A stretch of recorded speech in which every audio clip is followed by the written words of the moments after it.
What has been less publicized is that Donald Trump has drastically scaled up use of drones during his just under 2 months in office so far. Since Donald Trump took office, he has authorized 36 drone strikes. That's more than one per day at the time that that data was measured.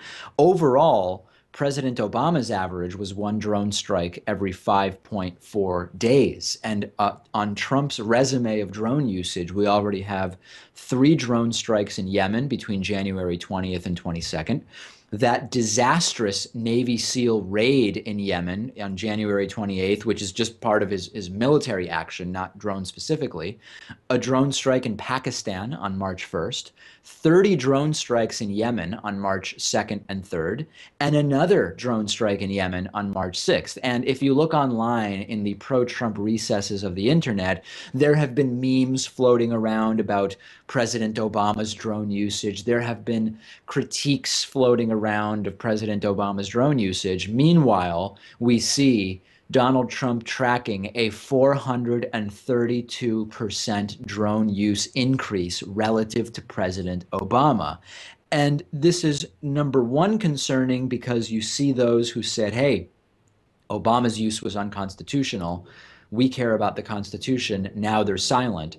But also because Trump campaigned on being more apprehensive and reluctant than other presidents to go to war and to use deadly force. He criticized Obama and Hillary Clinton for their readiness to use force abroad. He claimed that he always opposed the Iraq War. Wasn't actually true. He said he wouldn't have intervened in Libya in 2011. The truth is he went back and forth on that, but it doesn't matter. That's what he claimed.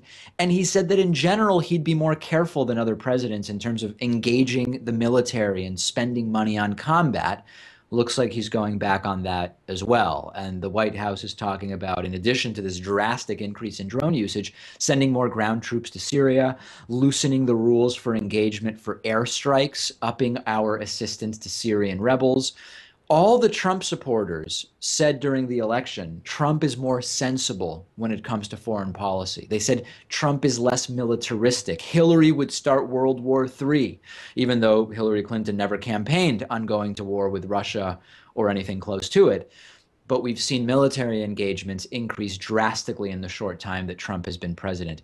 This yet again, Pat, is more evidence that Donald Trump is going to end up being the neocon that his campaign claimed that he would not be. It's kind of hard, though, to pin down Donald Trump when it comes to foreign policy. So at some points, he would say that we need a non-interventionalist approach, kind of take on the Rand Paul style, as you mentioned.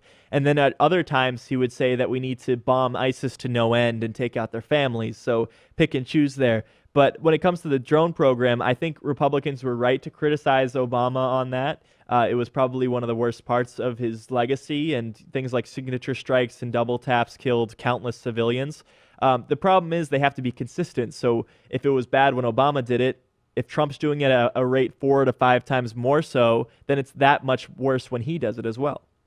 Trump promised fewer wars, but they were going to be better wars, the best wars, absolutely tremendous wars. It seems that actually the military action so far, like Pat pointed out, is drastically exceeding that of President Obama. It's the party of it's okay when we do it, but otherwise impeach the traitor if it's a Democrat who does it.